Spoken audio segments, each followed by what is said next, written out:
सीधा सवाल में बात होगी चुनाव की। देश के अलग अलग हिस्सों में चुनावी तैयारियां जो हैं वो अपने शबाब पर हैं। भाई 5 राज्यों में तो विधानसभा चुनाव होने वाले हैं और उसमें ज्यादा चर्चा हो रही है पश्चिम बंगाल की, पर असम में भी है, तमिलनाडु में है, केरल में है, पुडुचेरी में चुनाव होने वाले हैं। और उनके अलावा महाराष्ट्र में निकाय चुनाव चल रहे हैं और कल बीएमसी के चुनाव होने वाले हैं। और बीएमसी के चुनाव इसलिए महत्वपूर्ण हो जाते हैं, कई राज्यों से तो ज्यादा बजट है बीएमसी का, वारे न्यारे हो जाते हैं जिसे बीएमसी पर कब्जा मिल जाए।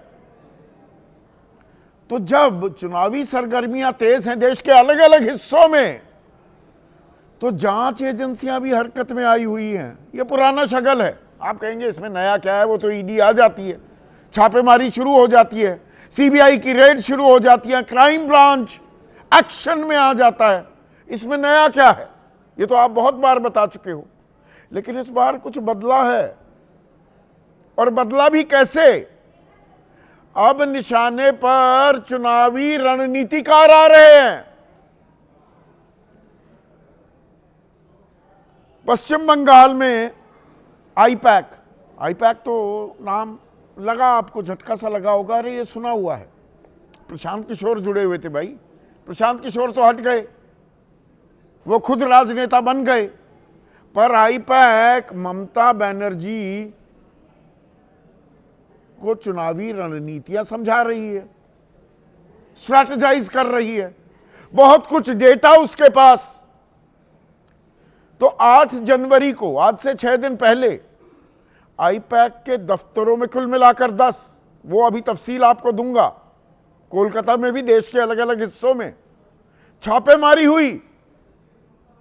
और आपने देखा होगा ममता बनर्जी भी वहां अवतरित हो गई थी और हाथ में माइक लिए हुए और एक हाथ में कुछ फाइलें लिए हुए बाहर निकलती दिखाई दी। प्रतीक जैन के घर पहुंच गई पश्चिम बंगाल की पुलिस को लेकर। ये ना चौलबे, ये नहीं होगा, ये हमारा डेटा चोरी हो रहा है, हमारी चुनावी रणनीति, हमारे उम्मीदवारों, हमारी स्ट्रैटेजी वो चुराना चाह रही है, हमें डराना धमकाना चाह रही है केंद्र सरकार यानी कि बीजेपी। मामला अदालत में है। पर यहां तक तो समझ में आ रहा था कि भाई चलिए, ममता बनर्जी विपक्षी खेमे की, और विपक्ष पे तो खास नजरें इनायत होती हैं। आया चुनाव, जांच एजेंसियों का छापे वाला दांव चल पड़ता है। लेकिन कल कुछ अजब गजब हुआ, और वो हुआ महाराष्ट्र में, पुणे में। डिजाइन बॉक्स्ड, आखिर में ईडी, BOXED। यहां खैर ईडी की छापेमारी नहीं हुई, लेकिन क्राइम ब्रांच पहुंच गई। अब डिजाइन बॉक्स क्या है, ये नरेश अरोड़ा की कंपनी है, कांग्रेस को चुनावी रणनीति बनाने में मदद देती आई है। तो आप कहेंगे अरे ये भी तो विपक्ष की बात होगी, पर यहां महाराष्ट्र में वो कांग्रेस को नहीं, एनसीपी, अजित दादा पवार, उप मुख्यमंत्री, एनडीए के अहम घटक उप मुख्यमंत्री हैं सरकार में, महाराष्ट्र में, उनकी चुनावी रणनीतिकार है डिजाइन बॉक्स्ड। और यहां छापेमारी हो गई। ये कैसे हुआ, ये कौन सा खेल है। दरअसल खेल इसमें यह है कि भतीजा, यानी कि मैं अजित दादा पवार की बात कर रहा हूं, अपने चाचा शरद पवार के साथ हाथ मिला बैठे हैं पुणे में। और पिंपरी चिनवाड जो म्युनिसिपल कॉरपोरेशन है, अब चाचा भतीजा साथ आए, बीजेपी के खिलाफ लड़ रहे हैं। यह कमाल की राजनीति हो रही है। तो क्राइम ब्रांच पहुंच जाती है छापेमारी करने के लिए। तो ये कौन सा खेल है। चुनाव आया और शुरू हुआ छापे वाला दांव, आया चुनाव, शुरू छापे वाला दांव।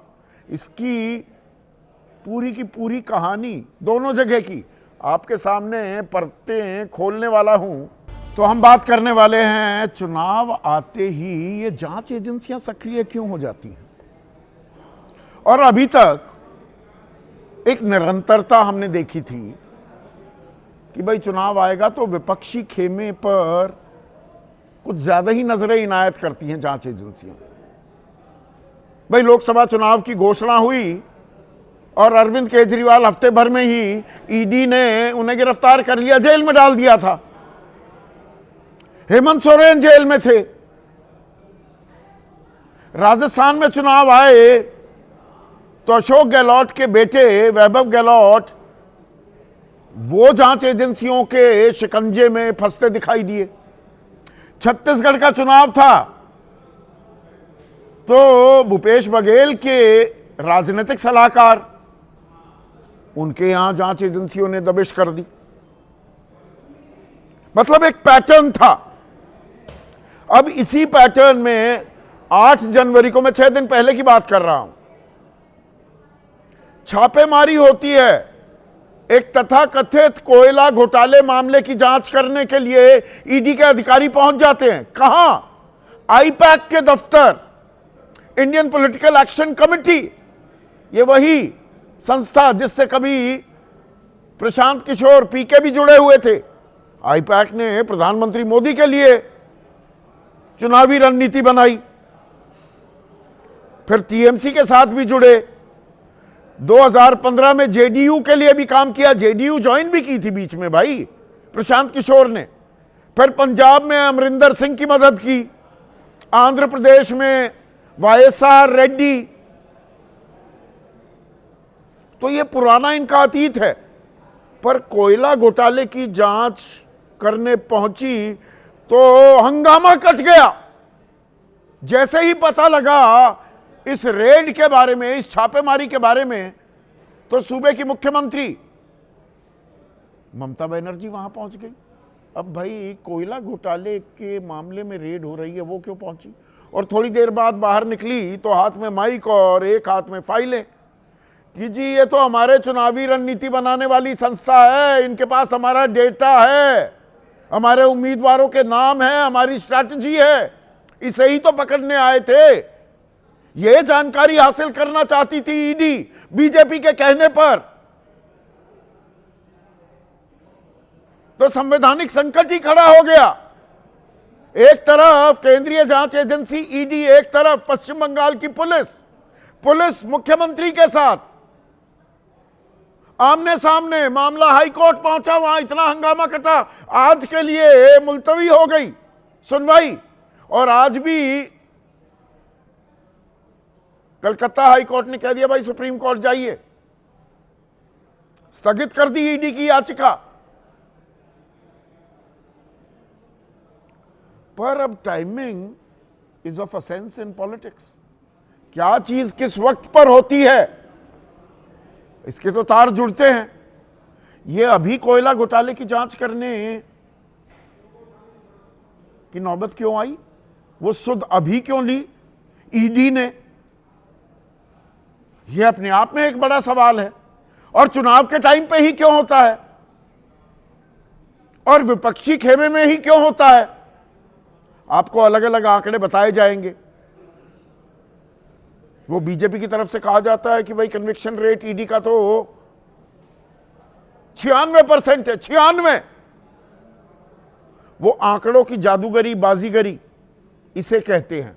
5000 से ज्यादा केसेस है कुल, जिनमें 25 का निपटारा हुआ, उनमें 24 को सजा हुई। तो 25 का 24, 96% बता दिया जाता है। जबकि 5800 के करीब जो मामले हैं, और ये सब पर हैं। अब मैं असल आपके सामने पोल खोल करने वाला हूं आंकड़ों की इस जादूगरी का। 5800 में से 25 केस अपने अंजाम तक पहुंचे। कितना परसेंट होता है जी? थोड़ा सा उसका आंकड़ा लगाइए। पर दरअसल अगर मैं आपको यह बताऊं कि 2015 से 2025 के बीच 193 राजनेताओं पर प्रवर्तन निदेशालय ने केस दर्ज किए। 193। कन्विक्शन कितने की हुई, सजा कितनों को? 2, सिर्फ 2। 1.03%, 1.03%। दोहरा रहा हूं, इनमें एनोश एक्का झारखंड के मंत्री और हरि नारायण राय, सिर्फ 2 को दोषी साबित किया जा सका। तो अब यहां पर यह लड़ाई शुरू हो गई और विपक्ष को ही क्या निशाना बनाया जा रहा है। जब यह सवाल पूछा ही जा रहा था तो कल पुणे में छापेमारी हो गई। और छापेमारी किसकी हुई? डिजाइन बॉक्स, एक कंपनी, शिकायत आई है जी, गड़बड़ झाला चल रहा है। क्राइम ब्रांच पहुंची, यहां पर ईडी नहीं। अब क्या यह संयोग है कि डिजाइन बॉक्स ये दरअसल चुनावी रणनीति बना रही है, ये कंपनी अजित पवार के लिए, एनसीपी के लिए। वो उप मुख्यमंत्री हैं सूबे के, एनडीए के अहम घटक, और क्राइम ब्रांच सत्ता में आसीन सूबे के उप मुख्यमंत्री की चुनावी रणनीतिकार कंपनी पर रेड कर देती है। अजित पवार ने कहा भी कि छापे के दौरान सभी आवश्यक जानकारी दी गई है, अधिकारियों को पूरा सहयोग दिया गया। पर यह हुआ क्यों? आप में से बहुत से लोग कहेंगे अरे ममता पर रेड हो रही है, अजित पवार पर भी रेड, इससे ज्यादा निष्पक्षता जांच एजेंसियों में क्या चाहिए? ऐसा नहीं है, ये ऐसी कोई लेवल प्लेइंग फील्ड नहीं हो रही है। इसमें खेल है, बड़ा दिलचस्प खेल। अजित पवार पुणे और पिंपरी चिंचवाड़ म्युनिसिपल कॉरपोरेशन में अपने चाचा के साथ मिल गए हैं। मैंने शुरुआत में आपको बताया था बीएमसी, बृहन मुंबई कॉरपोरेशन जो है उसका बजट तो कई राज्यों से ऊपर है, केरला से ज्यादा बड़ा बजट है, इसलिए इतनी मारामारी होती है। और वहां सारी नैतिकता, सारे विचार, सारे साथी, पुराने साथी, वो सब भुला दिए जाते हैं सत्ता के लिए। ऐसा ही पिंपरी चिंचवाड़ में भी हो रहा है। यह दूसरे नंबर की सबसे अमीर म्युनिसिपल कॉरपोरेशन है और 25 साल तक अविभाजित, जब चाचा और भतीजा साथ थे, यानी कि शरद पवार और अजित पवार, 25 साल तक कब्जा था एनसीपी का। लेकिन 2017 में बीजेपी ने यहां पर सत्ता अपने हाथ में ले ली। तो अब बीजेपी को नाको चने चबवाने के लिए चाचा भतीजा साथ आ गए। समझ रहे हैं? चाचा भतीजा साथ है, वैसे अलग अलग हैं। कमाल का खेल हो रहा है वहां पर। बीजेपी आरपीआई रामदास आठवले की पार्टी के साथ है, दोनों चाचा भतीजा साथ, एनसीपी दोनों एक साथ। कांग्रेस शिवसेना शिंदे के साथ है पिंपरी चिंचवाड़ में, और वंचित अघाड़ी साथ है। Politics makes for strange bed fellows. हम बिस्तर कैसे बदलते हैं। और शिवसेना उद्धव ठाकरे गुट और एमएनएस साथ हैं। और अगर मैं पुणे की बात करूं, वहां पर भी चाचा भतीजा साथ है, बीजेपी आठवले के साथ है, और कांग्रेस यहां पर शिवसेना उद्धव ठाकरे गुट के साथ है। पर जो मैं कहानी आपको बता रहा था, पिंपरी चिंचवड़ में अजित पवार कह रहे हैं कि 4,500 करोड़ के तो फंड्स थे, ये 9,000 करोड़ हो जाने चाहिए थे। पिछले 8-9 सालों में 60,000 करोड़ का बजट गया, 20,000 करोड़ तो कर्मचारियों का वेतन था, वो 40,000 करोड़ रुपए खर्च कहां हुए? ये बीजेपी वाले भ्रष्टाचार कर रहे हैं, लगातार आरोप लगा रहे हैं। जैसे बीजेपी 70,000 करोड़ का आरोप लगाती थी कि नेचुरली करप्ट पार्टी है, और अजित पवार तो 70,000 करोड़ के भ्रष्टाचार में लिप्त हैं। उसके 4 दिन बाद लाल कालीन बिछाकर सत्ता में एंट्री दी और खजाने की चाबी दे दी, वित्त मंत्री बना दिया था अजित पवार को, आज तक शामिल हैं वो एनडीए के साथ, लेकिन अब चाचा के साथ आ गए तो थोड़ा सा परेशान किया जा रहा है। क्या क्राइम ब्रांच को छोड़ दिया गया है? नरेश अरोड़ा कह रहे हैं कि मेरे ऊपर तो छापेमारी तब भी हुई थी जब मैं कर्नाटक में कांग्रेस की रणनीति बना रहा था। तो ये डेटा चोरी का चक्कर है क्या? दबाव बनाकर रणनीतिकारों से यह जानने की कोशिश की जा रही है क्या, पश्चिम बंगाल में भी और महाराष्ट्र में भी, कि ममता बनर्जी वहां और अजित पवार यहां करना क्या चाह रहे हैं?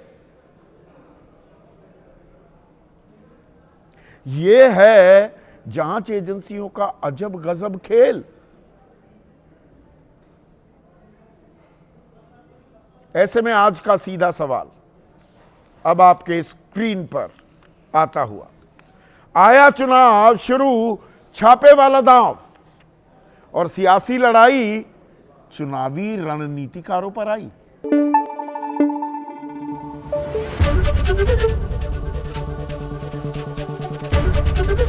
एबीपी न्यूज आपको रखे आगे।